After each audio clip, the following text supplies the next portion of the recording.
بسم اللہ الرحمن الرحیم صلی اللہ علی حبیبہ محمد وآلہ وسلم۔ السلام علیکم ورحمۃ اللہ وبرکاتہ۔ درس تصوف میں پہلے بھی میں آلموسٹ 3 ویڈیوز بنا چکا ہوں جس میں مراقبہ کیا ہوتا ہے اور اس کو میں کافی حد تک ایکسپلین کرنے کی کوشش کی ہے۔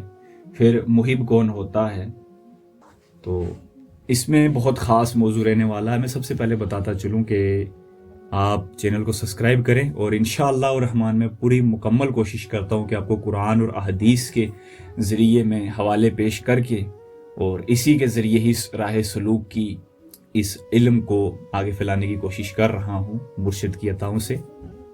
تو آج کا جو ہمارا موضوع ہے وہ ہے تصوف کی آغاز کہاں سے ہوئی، تصوف کی تعلیمات کا مقصد کیا ہے، تصوف کا اصل پیغام، اور انشاءاللہ الرحمن اسی ٹاپک کے اندر، اسی ویڈیو کے اندر میں تصوف جو کہ تے سواد واو اور فے 4 لفظ سے بنتا ہے، اور سب سے پہلا لفظ جو ہے تے، اور اس کو بزرگان دین نے، صوفیہ کرام نے کافی تفصیل سے بیان کیا ہے، اور پھر تصوف کی تے کے 4 مرحلے بتائے بزرگوں نے، جس میں سب سے پہلا بتاتے ہیں جو توبہ، دوسرا بتاتے ہیں ترک، تیسرا بتاتے ہیں تزکیہ، تزکیے کے بعد جو ہمیں ملتا ہے، انعام ملتا ہے، اور تزکیہ کرنے کے ساتھ جو برکت ملتی ہے وہ ہے تعلق، اللہ جل شانہ الکریم کے قرب میں ہو جانا، یا اس سے ایک محبت والا رابطہ قائم ہو جانا، ایک تعلق قائم ہو جانا۔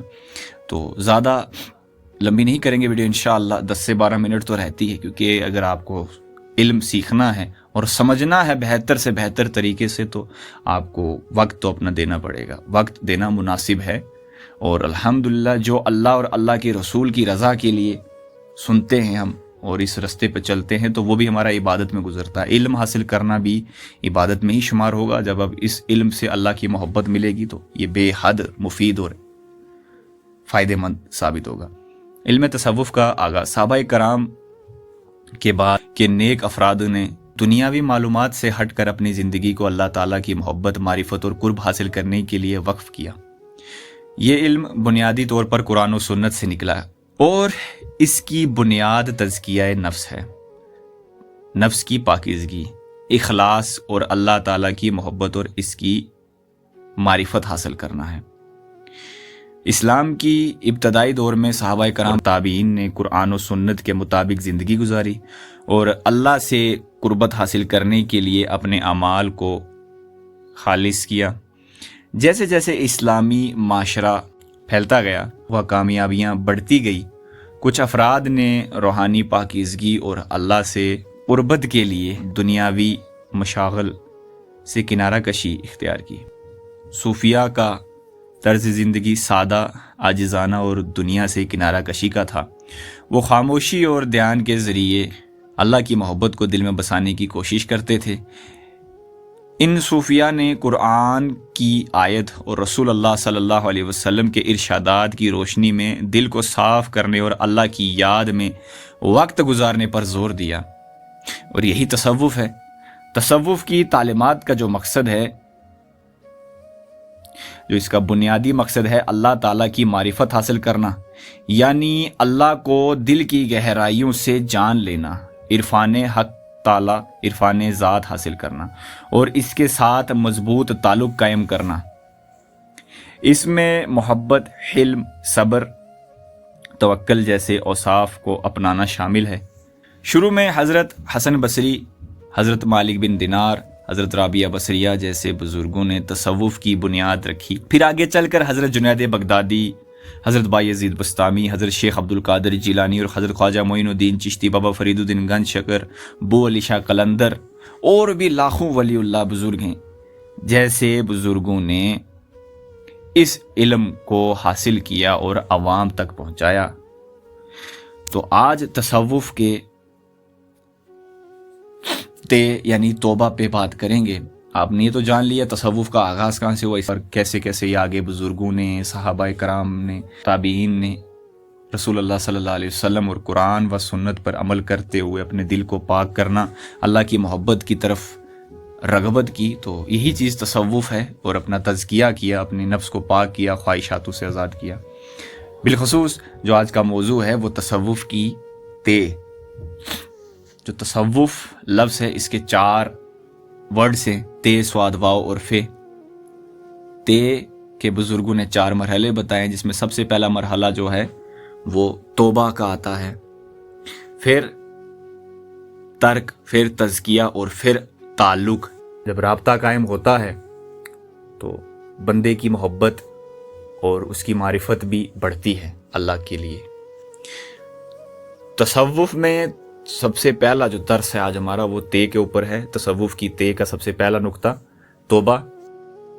ہم یہ جان لیتے ہیں کہ سب سے پہلی یہ بات ہے کہ جب بھی حضرت انسان فیصلہ کرتا ہے کہ اس کو اس راہ پر چلنا ہے تو وہ ایک پیر کامل، ایک مرد کی تلاش میں نکل پڑتا ہے گھر سے، جو اکثر ہمارے بزرگوں کی سنت رہی ہے۔ پیر کی تلاش، ایک ایسے استاد کی تلاش جو اس کا علم آپ کو دے، آپ کو آپ کے نفس کی بیماریوں سے آگاہ کرے۔ تو پھر جب آپ پیر کامل کی بارگاہ میں جاتے ہیں تو سب سے پہلا جو پیر کامل آپ سے کام کرواتے ہیں وہ توبہ کا معاملہ رہتا ہے۔ پھر اس کے بعد وہ ترک کرواتے ہیں، وہ اگلی ویڈیو میں انشاءاللہ ہم ڈسکس کریں۔ توبہ کا مطلب ہے اللہ کی طرف رجوع کرنا اور اپنی غلطیوں کا اعتراف کرنا، جو کہ جب آپ بیعت کرتے ہیں پیر کامل کے ہاتھ میں ہاتھ دے کر تو تب پیر کامل بھی آپ سے استغفار کراتا ہے، تمام ظاہر باطن اور پچھلی تمام زندگی سے آپ کو، آپ کے جتنے بھی آپ نے پچھلی زندگی میں گناہ کیے ہیں، آپ ان سے توبہ کر کے ایک نئی زندگی یعنی تصوف کی راہ سلوک میں قدم رکھتے ہیں۔ یہ ایک قسم کی روحانی صفائی ہے جو پیر کامل کے در سے آپ کو ملتی ہے، جو انسان کو اپنے گناہوں سے پاک کرنے کے لیے ضروری ہے۔ توبہ کا عمل میں پہلا مرحلہ غلطی کا احساس، اپنی غلطیوں کی پہچان اور ان کا احساس کرنا، پھر اس کے بعد آپ توبہ کرتے ہیں۔ سب سے ضروری یہی چیز ہے کہ آپ کو آپ کی غلطی کا احساس ہو، پھر اس کے بعد آپ توبہ کرتے ہیں۔ دوسرا مرحلہ ندامت، اپنے گناہوں پر پچھتانا، شرمندہ ہونا، پچھتاوا ہونا اور پچھتاوا محسوس کرنا، پھر توبہ کرنا۔ تیسرا مرحلہ جو ہے اللہ کی طرف رجوع کرنا، یعنی اب آپ توبہ کرتے ہیں تمام دنیا کی معاملات سے جو گناہ آپ سے ہو گئے، جانے میں انجانے میں، ظاہری باطنی، پھر اپنے دل کی گہرائیوں سے اللہ سے معافی مانگنا اور اللہ کی طرف رجوع کرنا، جو کہ تصوف کا اہم مقصد ہے۔ چوتھا مرحلہ گناہوں کی ماضی کی تفصیلات، ان گناہوں کی طرف دوبارہ نہ لوٹنا جن سے آپ توبہ کر چکے ہیں اور بچنے کا عہد کر چکے ہیں۔ پانچواں مرحلہ نیت کی تبدیلی، نیک اعمال کی نیت کرنا اور ان پر عمل کرنا، اب مجھے نیکی کی طرف مائل ہونا ہے۔ چھٹا مرحلہ دعائیں، اللہ سے مدد طلب کرنا کہ اللہ میری اس رستے میں مدد کرنا، میں تیری بارگاہ میں اپنے تمام گناہوں کو لے کر آیا ہوں، اللہ مجھے بخش دے۔ ساتواں ہے پھر مستقل مزاجی، توبہ کی حالت میں مستقل رہنا، یعنی اس میں استقامت حاصل کرنا، یعنی اسی جگہ پر رہنا، اب گناہوں کی طرف واپس کبھی نہیں لوٹ کے جانا، اور اپنے آپ کے اندر یہ سارے کے سارے مرحلے آہستہ آہستہ۔ اور پھر آٹھواں مرحلہ علم کا حصول، دین کی تعلیم حاصل کرنا تاکہ گناہوں سے بچ سکیں۔ نوواں ہے صبر، صبر اور تحمیل کے ساتھ اپنی اپنے اصلاحی سفر کو جاری رکھنا۔ 10واں مرحلہ ہے شکر گزاری، اللہ کا شکر ادا کرنا کہ اس نے توبہ کی توفیق دی ہے۔ توبہ کے یوں تو بزرگان دین کی اگر آپ کتابیں اٹھا کر پڑھیں گے، خود احادیث اور قرآن میں بھی توبہ اور استغفار کی اتنی بڑی فضیلت ہے کہ جس کا کوئی حد نہیں۔ اللہ کہتا ہے نا کہ میرا بندہ اگر میرے پاس سمندر کی جھاگ کے برابر گناہ ہو اور وہ میرے پاس ایک مرتبہ سچی توبہ کرے تو میں اسے بخش دیتا ہوں، اور وہ اس طرح سے ہو جاتا ہے جیسے وہ کے پیٹ سے نکلا ہوا بچہ ہو جس نے کوئی گناہ نہ کیا، اس طرح پاک ہو جاتا ہے۔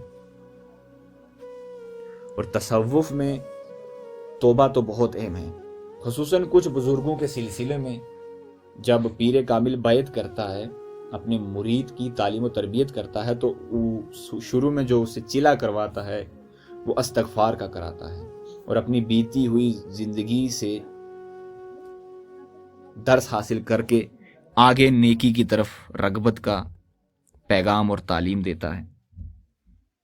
انشاءاللہ الرحمن اگلی ویڈیو میں ہم جاننے کی کوشش کریں گے کہ توبہ کے بعد ترک کی اہمیت اور تو تصوف کے تے یعنی دوسرا نقطہ اور اس تصوف کے ترک کے 10